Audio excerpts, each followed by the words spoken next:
Selamat pagi Bapak Ibu Saudara, murid-murid kelas remaja, pemuda dan senior. Kembali kita akan bersama-sama belajar kebenaran firman Tuhan dalam sekolah minggu online Gereja Baptis Efrata. Kita sudah masuk ke dalam pelajaran yang ke-11, yaitu tentang hubungan menantu dan mertua, dari Rut 1 ayat 1-22 dan Titus 2 ayat 2 sampai yang ke-5. Ya, memang judulnya tentang hubungan menantu dan mertua. Tetapi untuk adik-adik remaja bisa menyimak pelajaran ini untuk pembelajaran persiapan nanti ketika memasuki di dunia pernikahan, ya. Dan juga tindakan apa yang harus diambil ketika kita diperhadapkan dalam hubungan antara menantu dan mertua. Nah, sebelum kita mulai, kita akan berdoa bersama-sama. Allah Bapa kami yang baik, terima kasih untuk kasih setia Tuhan yang Tuhan limpahkan dalam kehidupan kami. Karena pada pagi hari ini kembali kami boleh belajar kebenaran firman Tuhan di dalam sekolah minggu. Biarlah Tuhan akan memberkati kami, memberi pengertian kepada kami, supaya kami boleh belajar untuk hari ini, supaya hidup kami senantiasa bertumbuh di dalam Engkau, menjadi dewasa di dalam Engkau. Terima kasih Tuhan untuk setiap hal yang telah Tuhan nyatakan di dalam kehidupan kami. Apapun keadaan kami mengucap syukur.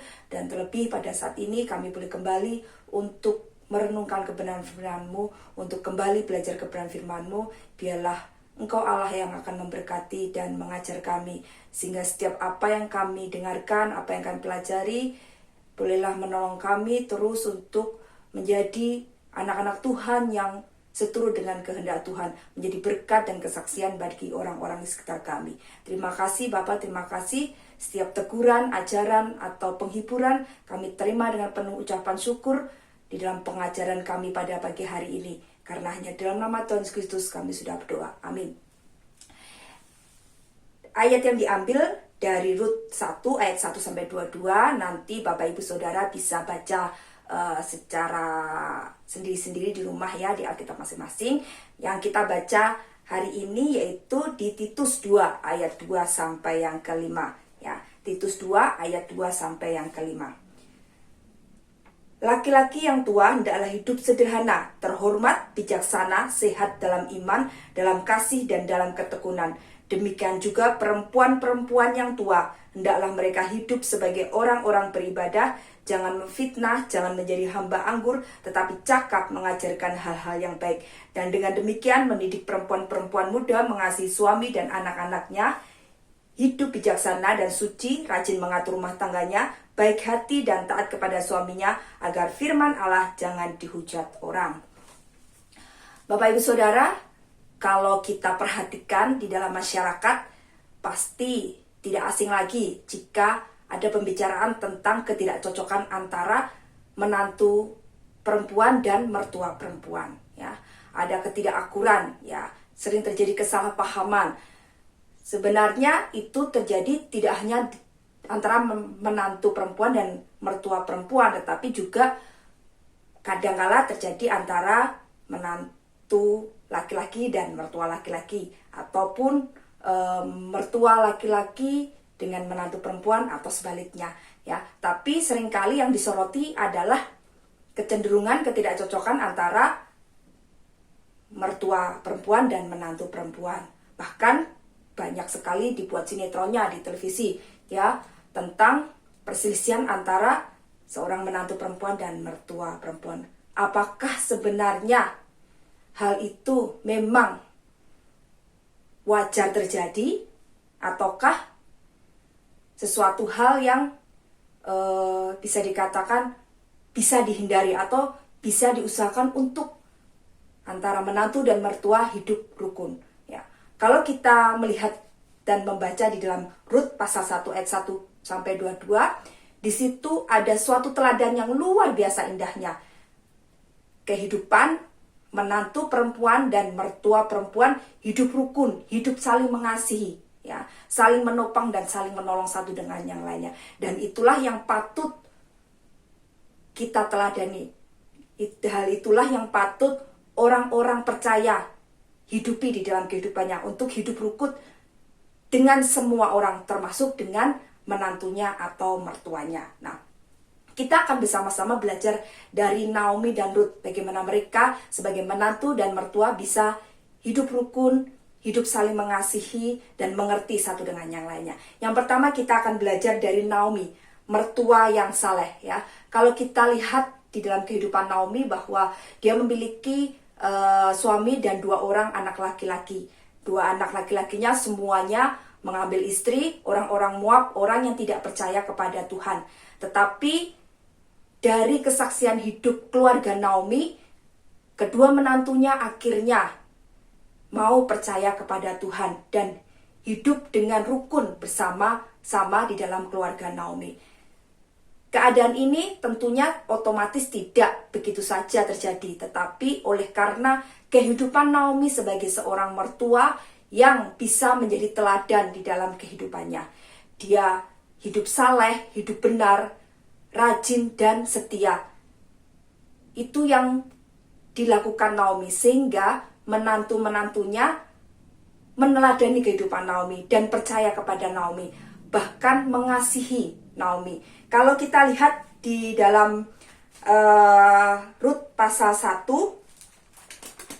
terutama ayat yang ke-7, ya, 7, 8, dan 9, kita akan baca. Maka berangkatlah ia dari tempat tinggalnya itu bersama-sama dengan kedua menantunya. Ketika mereka sedang di jalan untuk pulang ke tanah Yehuda, berkatalah Naomi kepada kedua menantunya itu, "Pergilah, pulanglah masing-masing ke rumah ibunya. Tuhan kiranya menunjukkan kasih-Nya kepadamu seperti yang kamu tunjukkan kepada orang-orang yang telah mati itu dan kepadaku. Kiranya atas karunia Tuhan kamu mendapat tempat perlindungan masing-masing di rumah suaminya." Lalu diciumnyalah mereka, tetapi mereka menangis dengan suara keras.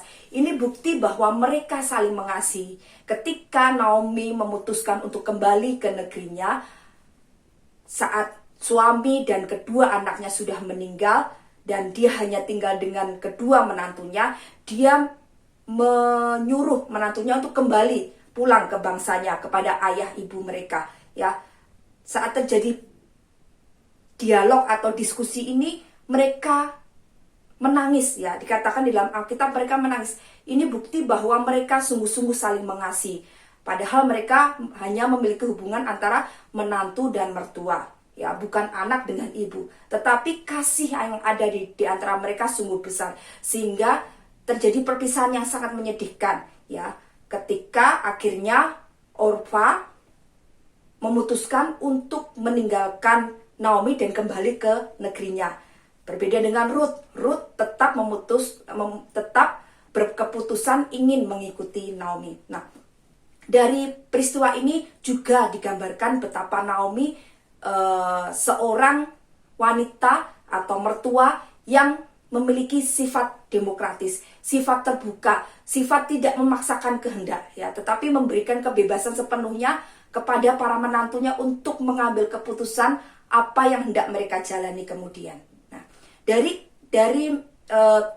teladan Naomi, kita belajar bahwa sebenarnya memang saya belum pernah menjadi seorang mertua, tetapi saya belajar dari kisah ini bahwa menjadi seorang mertua sangat penting untuk bersikap demokratis, tidak memaksakan kehendaknya kepada menantunya. Ya, seringkali kadangkala terjadi pertikaian atau perselisihan antara menantu karena merasa bahwa selama ini saya menjalankan rumah tangga saya bersama anak yang engkau nikahi adalah dengan kebiasaan seperti ini, ya, kebiasaan A, dan itu kadangkala secara tidak sadar mulai dipaksakan di dalam rumah tangga baru yang dijalani oleh anaknya.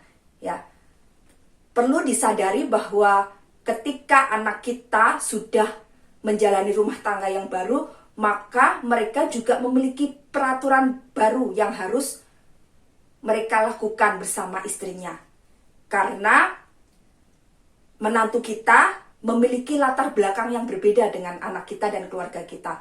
Menantu kita memiliki kebiasaan dan pendidikan keluarga yang berbeda dengan keluarga yang selama ini kita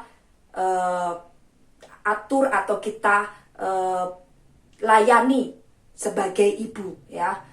Jadi kadangkala akan terjadi suatu perbedaan kebiasaan, perbedaan dalam memecahkan suatu permasalahan, ya. Itu akan terjadi perbedaan karena ada dua keluarga yang memiliki perbedaan-perbedaan latar belakang, cara menyelesaikan masalah, pola pendidikan dan kebiasaan yang dilakukan itu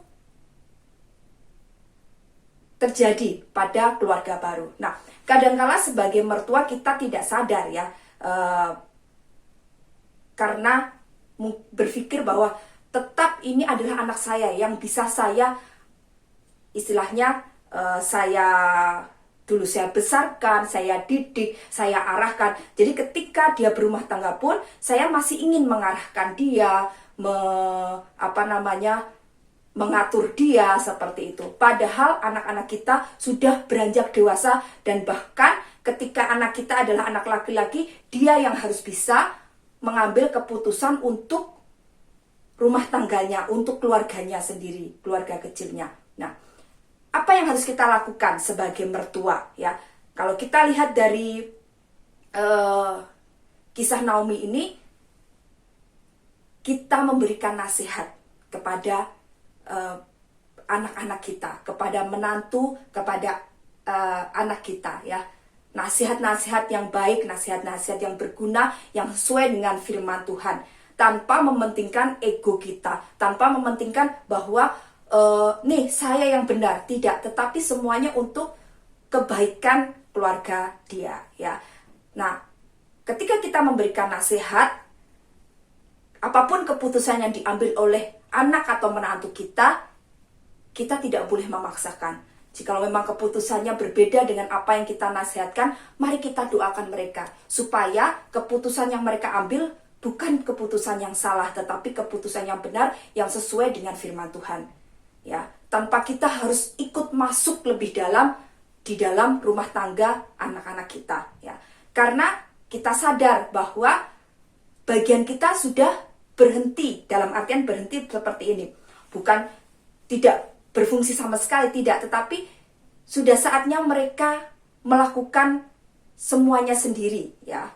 Sudah saatnya mereka mengambil keputusan sendiri berhubungan dengan rumah tangga mereka.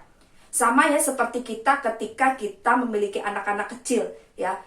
Dulu masih bayi, mereka harus kita suapin, mereka harus kita tolong memakai baju. Tetapi ketika dia sudah mulai beranjak menjadi anak-anak yang lebih besar, kita sudah tidak suapin, mereka harus makan sendiri, ya. Mereka sudah harus memakai baju sendiri dan melakukan semuanya sendiri. Semakin beranjak besar lagi, remaja gitu, ya, kadangkala ada hal-hal yang tidak bisa kita ikut campur di dalamnya, ya.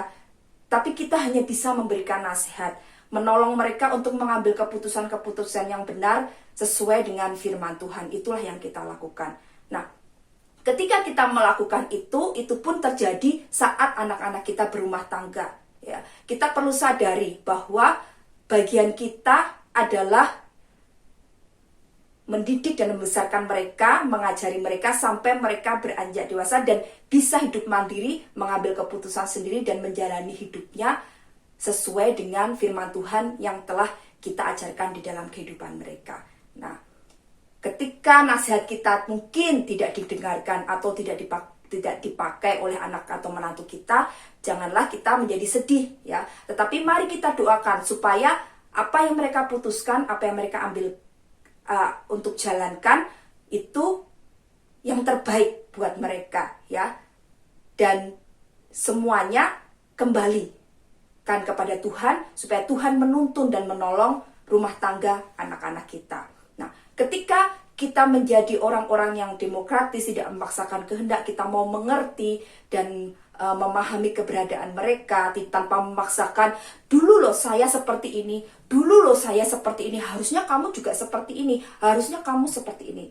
Padahal zaman sudah berubah, pola mendidik anak juga mungkin sudah berubah, ya. Dan tanpa kita sadari, kita pun mungkin memperlakukan cucu dengan anak juga ada perbedaan. Kalau dulu dengan anak kita bisa tegas dan disiplin, tetapi dengan cucu kita memberikan banyak sekali kasih sayang yang bahkan membuat cucu kita menjadi anak-anak yang manja. Nah, kita perlu sadari itu ya.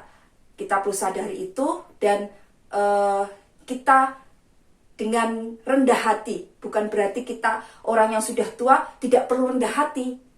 Rendah hati diperlukan supaya itu juga menjaga hati kita dari segala kekecewaan. Ketika kita merendahkan hati kita dan kita menerima, kalau orang Jawa namanya legowo, oh ya sudah, ternyata apa yang saya bicarakan, yang saya nasihatkan tidak terpakai, ya sudah, mungkin memang itu bukan yang terbaik untuk rumah tangga anak kita.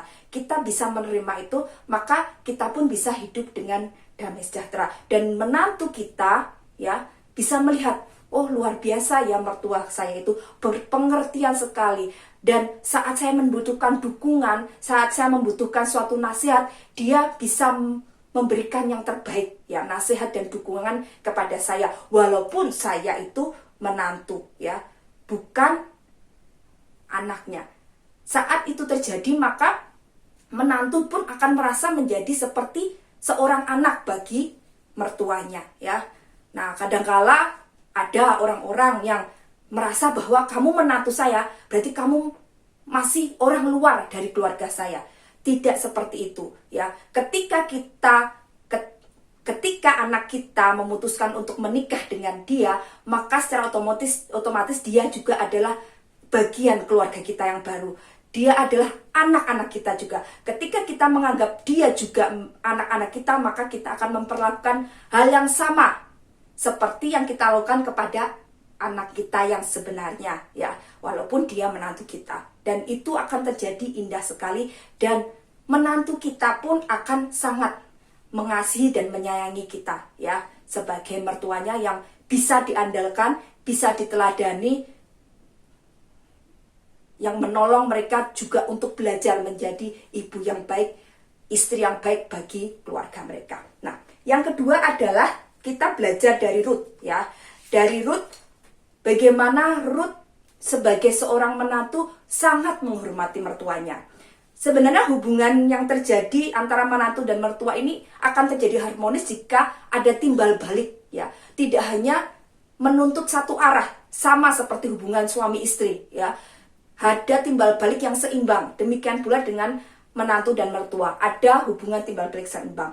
Kalau mertua terbuka dan menjadi teladan di dalam kehidupannya dan demokratis, maka menantu juga harus melakukan perannya dengan baik, yaitu dia harus bisa menghormati mertuanya. Meskipun mertua kita atau mertua bapak ibu saudara itu bukan orang yang bisa diteladani, tetap kita harus menghormati ya. Nah, bagaimanakah kita bisa menghormati mertua kita? Yaitu dengan berbicara baik-baik dengan beliau. Jikalau mungkin apa yang beliau sampaikan, apa yang beliau lakukan itu tidak sesuai dengan apa yang harus dijalani di dalam keluarga kecil kita. Mari kita sampaikan dengan baik-baik, dengan sopan, dengan tutur kata yang baik ya. Tidak semena-mena, itu mah gak cocok dengan keluarga saya. Ibu mah gak usah ikut-ikut urusan keluarga saya. Itu pasti akan menyakiti hati mertua kita.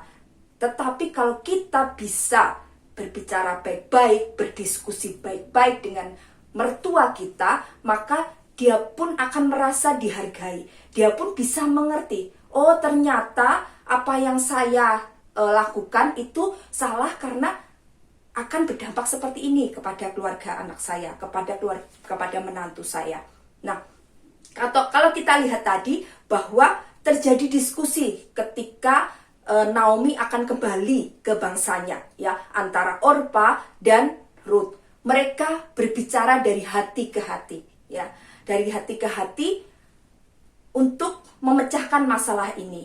Dan pada akhirnya keputusannya kembali kepada Orpa dan Ruth. Orpa meninggalkan Orpa meninggalkan Naomi dan kembali ke bangsanya, sedangkan Ruth berketetapan hati untuk mengikuti Naomi pulang ke bangsanya. Nah, itu yang harus dilakukan. Menantu harus bisa berbicara dari hati ke hati, seperti berbicara dengan ibunya sendiri, dengan bapaknya sendiri, ya. Untuk mengungkapkan mungkin ketidaksetujuan, untuk mengungkapkan mungkin ketidakcocokan. Tidak bisa seperti ini ibu, tidak bisa seperti ini bapak. Karena ini, itu, dan sebagainya kita jelaskan dengan baik-baik. Lalu selain itu kita pun juga bisa menjadi teladan bagi mertua kita, ya. Mertua akan menganggap menantunya seseorang yang dapat dipercaya jika kehidupannya mencerminkan firman Tuhan yang nyata di dalamnya, ya. Dia bisa mengurus rumah tangganya yang baik, dia seorang istri dan ibu yang baik bagi anak-anaknya, dia menghormati dan mengasihi mertuanya.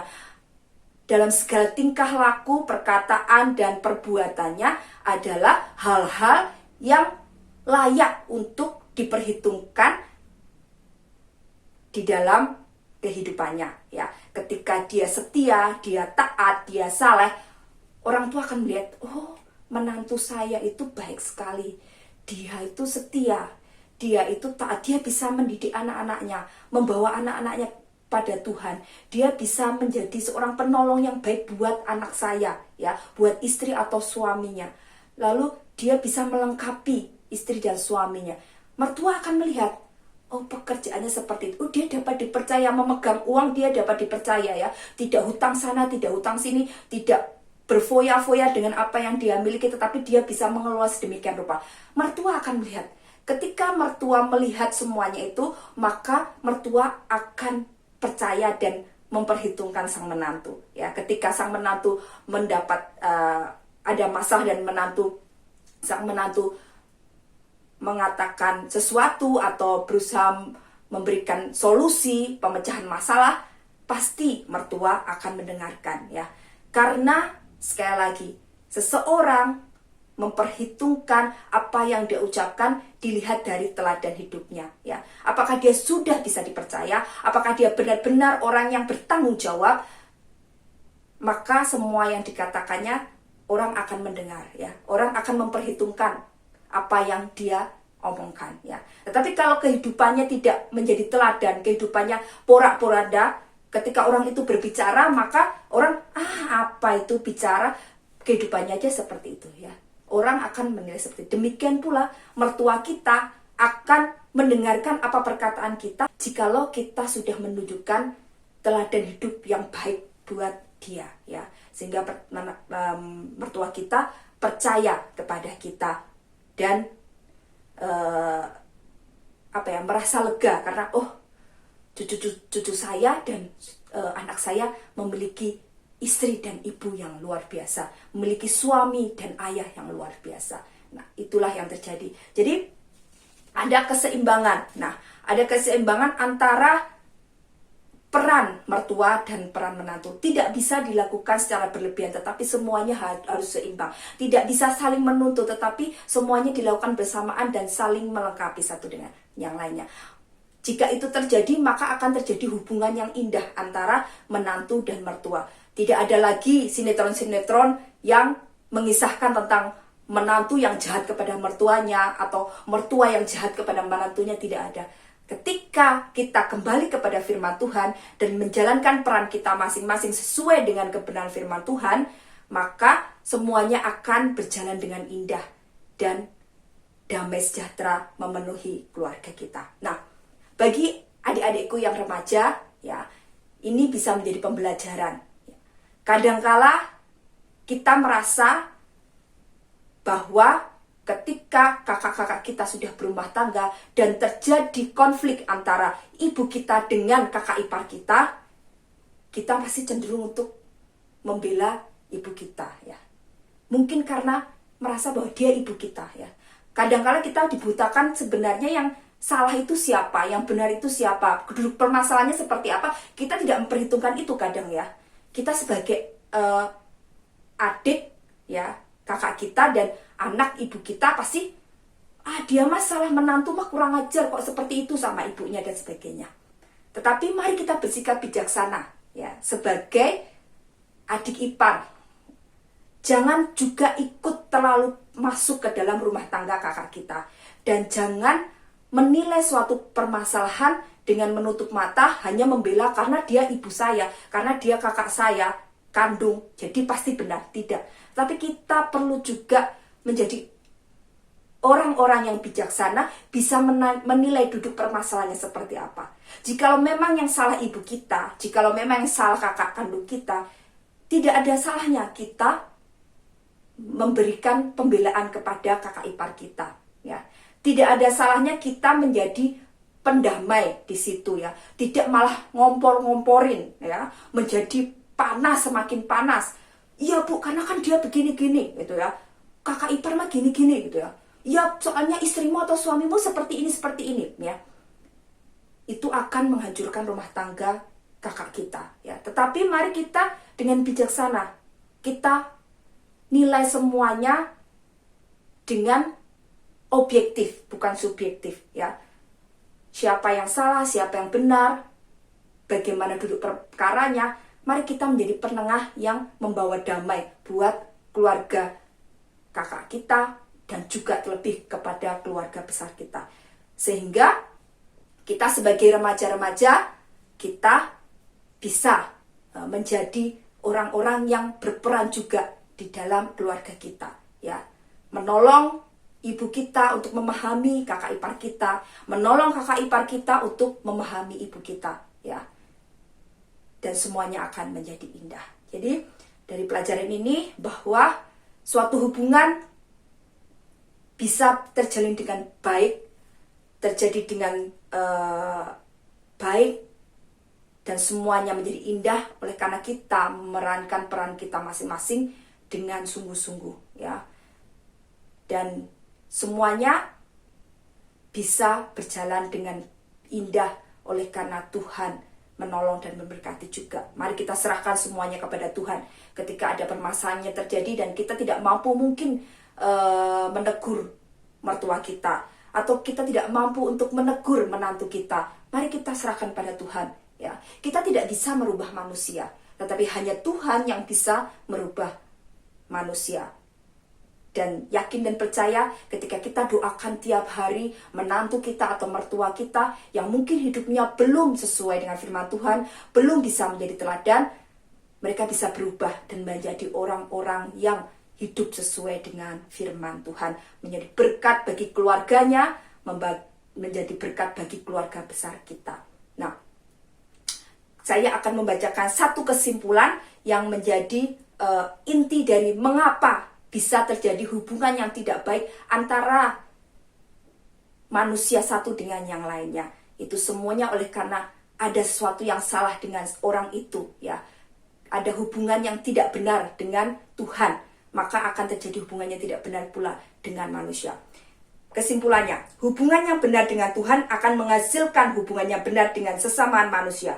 Kalau hubungan dengan sesama mengalami keretakan, itu pertanda bahwa hubungan dengan Tuhan mengalami gangguan. Supaya hubungan menantu dan mertua berlangsung harmonis, mereka harus hidup saleh dan takut akan Tuhan. Jadi kuncinya adalah setiap orang harus hidup saleh dan takut akan Tuhan. Memiliki hubungan yang benar dengan Tuhan, maka secara otomatis hubungan kita dengan mertua kita, dengan menantu kita, dengan saudara-saudara kita, dengan teman-teman kita, dengan semua orang, itu juga akan berjalan dengan benar, ya. Kalau ada masalah dengan hubungan kita dengan seseorang, kita perlu koreksi lagi hidup kita. Apa yang terjadi dengan hidup kita? Jangan menyalahkan orang lain, jangan menyalahkan menantu kita, jangan menyalahkan mertua kita. Tetapi mari kita pertama-tama koreksi diri kita. Apa yang terjadi dengan diri saya sehingga ini terjadi, ya. Dan kita serahkan sama Tuhan. Biar Tuhan yang bekerja untuk memperbaiki semuanya. Ketika kita terus berhubungan dengan Tuhan, pasti hubungan kita dengan sesama akan berjalan dengan baik.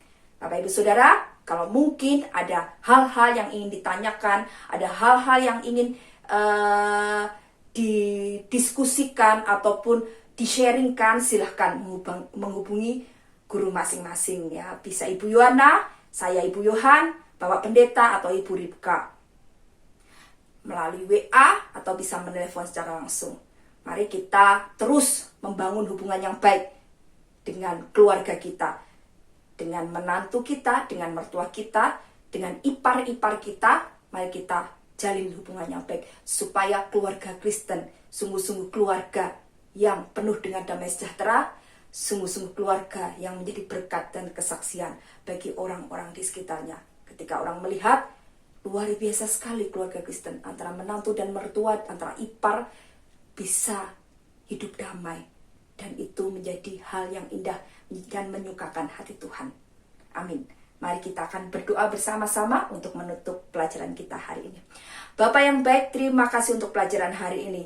Jikalau kami saat ini menjadi mertua, biarlah Tuhan akan menolong kami menjadi mertua yang baik. Jikalau saat ini kami menjadi menantu, Tuhan akan menolong kami menjadi menantu yang baik. Tolong kami menjadi mertua yang menjadi teladan bagi anak dan menantu kami dan cucu-cucu kami. Saat kami menjadi menantu, tolong kami untuk menjadi menantu yang baik, yang menghormati mertua kami seperti kami menghormati orang tua kami. Dan biarlah hidup di dalam keluarga kami, keluarga besar kami, terus terjalin dengan indah, menjadi keluarga yang penuh damai sejahtera, saling mengasihi, saling memberkati satu dengan yang lainnya, saling menopang, saling mengisi dan menguatkan satu dengan yang lainnya. Meskipun kami mungkin bukan dari latar belakang yang sama, kami harus hadir di tengah-tengah keluarga itu sebagai menantu. Biarlah Tuhan juga akan menolong kami sebagai bagian dari keluarga baru kami.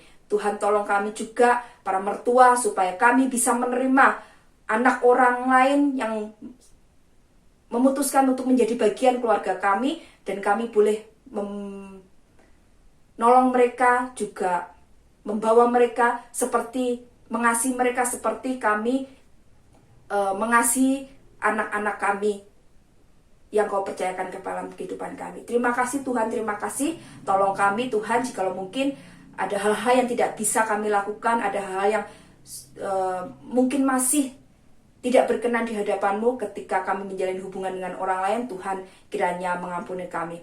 Dan hamba-Mu mohon, jika kata-kata yang saat ini tidak berkenan, kiranya juga Tuhan akan mengampuni hamba-Mu. Dan biarlah pelajaran hari ini mengajar kami untuk kami boleh memahami peran kami masing-masing sebagai menantu dan mertua, bahkan sebagai ipar, supaya kami boleh terus saling mengasihi, saling mengerti, dan mendukung di dalam keluarga besar. Sehingga keluarga kami menjadi berkat dan kesaksian bagi banyak orang. Terima kasih Tuhan, terima kasih. Dan apapun keberadaan keluarga kami saat ini, jikalau keluarga kami di dalam permasalahan, Tuhan akan memberikan jalan keluar. Tuhan akan memberikan